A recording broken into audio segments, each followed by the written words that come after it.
Greetings and welcome to the Halloween edition of the Sliders Review. And I'm here today to talk to you about Chucky the TV series Season 1 Episode 2, Give Me Something Good to Eat. This episode had me laughing, I gotta admit. Like, every scene with Chucky and every time he talks is just like cool, man. Like, the stuff he says is just so outlandish. It just has me rolling. And it's kind of like every time he's in a scene where he's pretending to be a doll and somebody would be like around him that doesn't know that he's alive, you just sit there in anticipation of what's he gonna do? What's he gonna do? And then like he does, and it's like, ah. So like in this episode, we get a glimpse into Charles when he was a little kid and how he eats like apples with razor blades and stuff like that, and likes to prick his finger and drink his blood, and shows how like really demented he is. And so that was a nice little foreshadowing of something that's going to happen in this episode. So Jake has been living with Junior and his family for a week now, and some of the kids, I think he's starting to go back to school now. Some of the kids just kind of like, why is he like back? Because remember he got suspended for that talent show thing. And so some kids kind of like, why is he back? He shouldn't be here. But then this one kid decides that he's no longer going to pick on Jake anymore, and he's going to be nice, and he invites him to like a Halloween party. So when it comes to Jake and Junior, they're still kind of like at odds with each other, but they're cousins anyway. So while they're at school, Chucky is just sitting around, and the maid is like cleaning the room, and she notices that there's a speck of blood on Chucky's face, so she cleans it, but she sprays Chucky in the face. All I could think is, oh Lord, have mercy. So like the lady's in like the kitchen and she's cleaning, and there's a bunch of like knives in the dishwasher that's sticking up. And so next thing you know, you see like the camera moving really quick towards her and these little pitter patter feet, and then boom, she falls into the knife and she dies. I have to say, because this is on Sci-Fi and they're allowed to like throw F-bombs and stuff like that, we didn't get to actually see Chucky push the woman into the knives with his hands. It just, she like all the camera work shows her falling into it. I want to see, like, since this is like a horror slasher type thing, I want to see gore. You know what I'm saying? I want to see it like the same way I see in the slasher TV show. So far, the slasher TV show is still the number one glorious like slashery killy type thing there is. And everybody else is just kind of like, using innuendos and like trick camera tree and stuff like that. So it's just kind of like, just like bring it. Like just bring it, you know what I'm saying? That's what a horror thing is supposed to be. That's the problem I'm having with, I know what you did last summer in the TV series. But anyway, she's dead, and kids at school, like I said, well, I already mentioned that. But when Jake and Junior get home, they don't even notice that the lady's dead, because they're just talking, kind of like getting on each other's nerves and stuff like that, because Junior is upset that Jake knows new password to like the home security system. And so when Jake sees the dead lady's body, he freaks out and tells Junior to call 911. He goes upstairs and like talks to Chucky. He's all like, did you kill her? Chucky's like, I didn't do it. He just says it so cavalier and stuff, as he's just reading Jake's like journal and stuff. Then he's like making fun of Jake, talking about how writing is not your forte and you need to stick to sculpture. See, Chucky loves Jake sculptures because they're nothing but headless dolls and like this like gothic type of display. And so, like, Chucky's just telling her, me and you were friends for life, man, and no more killing for me, and all this, like, and then we gotta get that Lexi girl, and blah, blah, blah, stuff like that. Well, him and Jake have like an argument because Jake saw like, I don't want you to kill nobody, and off screen, Chunky, Chucky like punches him in the eye and stuff, and gives him a black eye. And so when the cops are there, they suspect that maybe either Jake or Junior could have killed the maid. Mainly Jake, because this is the second murder that happened when in the house that he lives in. The parents don't believe it, but they kind of just wonder a little. But they're more offended that the cop assumes that it's Junior. I gotta say, for the cop lady, she doesn't really act like a cop. She's too nice sounding. But anyway, so Junior overhears this, and then like Lexi, we finally get to see Lexi's mom, which is, like I said, played by her real life mom. So I'm happy to see Barbara. So like she's in her Halloween costume, and she tells Lexi, she has to take her little sister trick or treating. Lexi wants to like her little sister, but she doesn't. Her sister's a little weird and doesn't like to be touched.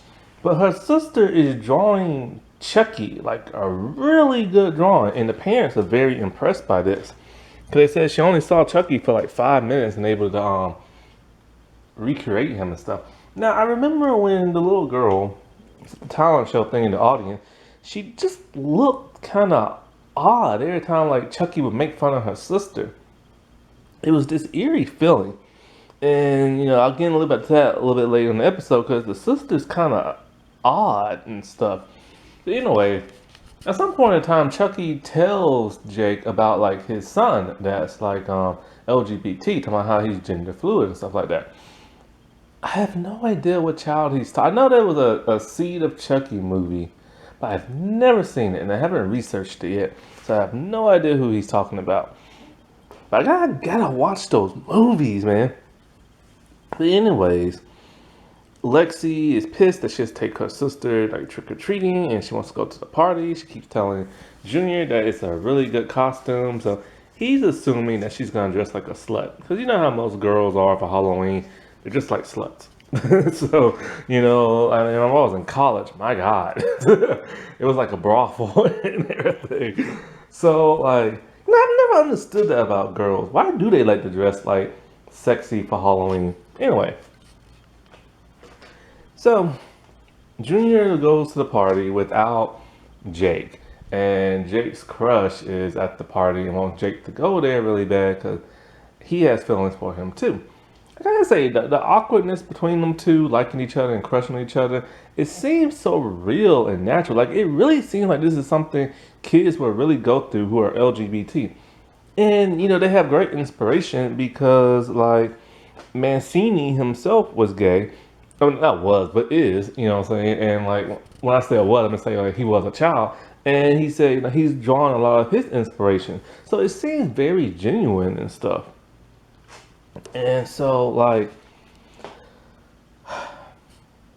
everybody's at the party, and then when Jake is like, comes home and everything, he tells like, oh no, I forgot, was he already? Yeah, he was already in the house, and he went downstairs, and then they notice he had a black eye, but then he goes back upstairs, freaks out because Chucky's gone. So he runs to like the house that's supposed to have like the party. Anyway, Chucky is just like walking through town with the Hello Kitty mask on his face. And he comes to one lady's house and cause he's trying to find the house that has the party. And he basically tells the lady, look lady, you don't tell me what I want to know. I'm going to give you a trick. And so like she tells him and then he gives her a treat. It's an apple. See, from earlier in the episode. And so with the lady, later on in the episode, we see her mouth is bloody, can barely talk, and she's like wiping up the blood. And the cop lady who's Jake's crush's mom is like talking to her and stuff, and she describes what the kid was wearing. And the mom realizes, wait a minute, that Chucky doll wears that same exact outfit. So the mom is now very suspicious. And so, like, that's the one thing that also bugs me. I wish I could have seen the lady bite into the apple and have it like it's like they need to bring the horror, man. Seriously, they could bring it on housing. So I don't know why they don't do it here. So when Jake makes it to the party, he's desperately looking for like Lexi, and he's asking everybody. And then he sees his crush, and his crush gets very jealous that he's asking for Lexi. But the dude who's having the party, he's like, "Oh yeah, I'll show you where she's at." And then he locks both of them in like the room so they can have 7 minutes of like heaven and stuff like that. But they don't kiss or make out, nothing like that.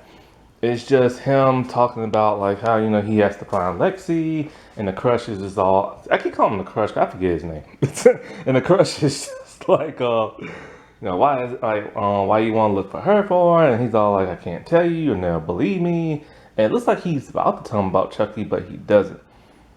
And so Chucky is at the party and he's playing video games with Lexi's sister. And Lexi's sister is totally just okay with him being alive and playing video games and this and that.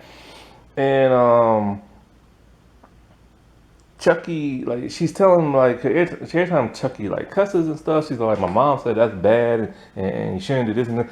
And Chucky's all like, your mom is working her way up my list. So I couldn't hold it in, I had to laugh. Every time that dude talks. And so, like, Lexi, she reveals what her Halloween costume is when Jake comes out. She's Jake's dad being electrocuted. And when I saw it, I'm just like, you low down, nasty little thing. And I'm thinking to myself, I just couldn't believe how hateful can you be? Like, how nasty can you be? You know what I'm saying? I mean, like, who is she? Megan McCain? And so, like, how bratty can you be? And so, like, and I'm just like, at this point, you kind of want Chucky to get her. You know what I'm saying? That was just low down. And it's like, it sucks too, because I don't want this actress to like get killed by Chucky. Because like, I'm a fan of this actress. She's little Dolly Parton, you know what I'm saying? I'm a fan of like her family's work. Except for the middle sister. I still have never seen her in anything.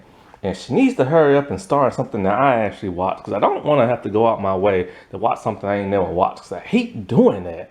And so, like, at this point, like, Jake is furious. And Junior is just sympathetic. Like, he's feeling sorry now. Like, when we see the trailer for next week's episode, he tells her straight up, you need to apologize to Jake and everything. And so, like, he runs out, but then he's all like, you know what? No, I'm not going to let her get away with it. So he runs back in. I'm thinking to myself, oh my God, is Jake going to kill her? And then so she's making out with Junior in the bed, and Chucky's underneath the bed with his butcher knife. And he's constantly like stabbing like the bed, but he keeps missing her.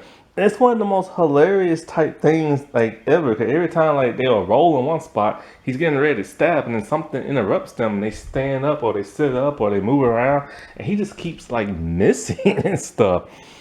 And so like, God, I forget what happens after that.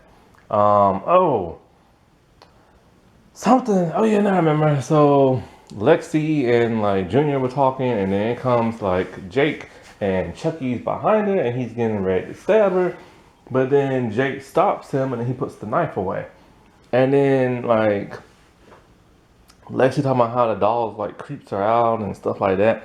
But then when they get back home, Chucky and like Jake are having like a heart to heart, and I think Chucky says like something about I forget exactly what he says, but something he's I guess he kind of feels bad, like I won't do this and I won't do that, and sorry about lying to you before, something like that. And but then he starts to groom Jake. He starts to bring out Jake's like hatred of Lexi and talking about how the whole world's evil and the whole world is but killers, and some people need to be punished, and it's only a matter of like how and who like does it, and he's like slowly grooming him, and he's all like, take the knife, Jake, just take the knife and do what needs to be done. And when it comes to like Lexi and stuff, And he tells her like how, you know, that was low down what she did to your dad and all this other stuff. And then Jake takes the knife and looks at it. And you see Chucky's reflection just talking to him. And then you see the reflection of Jake. And it's kind of like this would be an interesting twist to have like Jake be like turn evil and stuff like that. Cause he went from just being like a normal kid with some like little problems here and there to a deranged like person. And so it makes me wonder how far is he gonna go, or is he tricking Chucky and stuff? But all in all, this was a pretty cool episode. My only problems is the kills. They needed to be a whole lot better than what they are. Like actually see it happen. I hate when it's off camera or like the slight like the camera pans out or something like that. You know, I mean if Slasher can do it, they can do it. I mean Van Helsing was on Sci-Fi, and of course there they killed vampires, but still it was gruesome. Like ooh boy, it was gruesome. Like y'all have to watch that show. That wasn't that spooky. Alright, well, I shall talk to y'all later. Bye.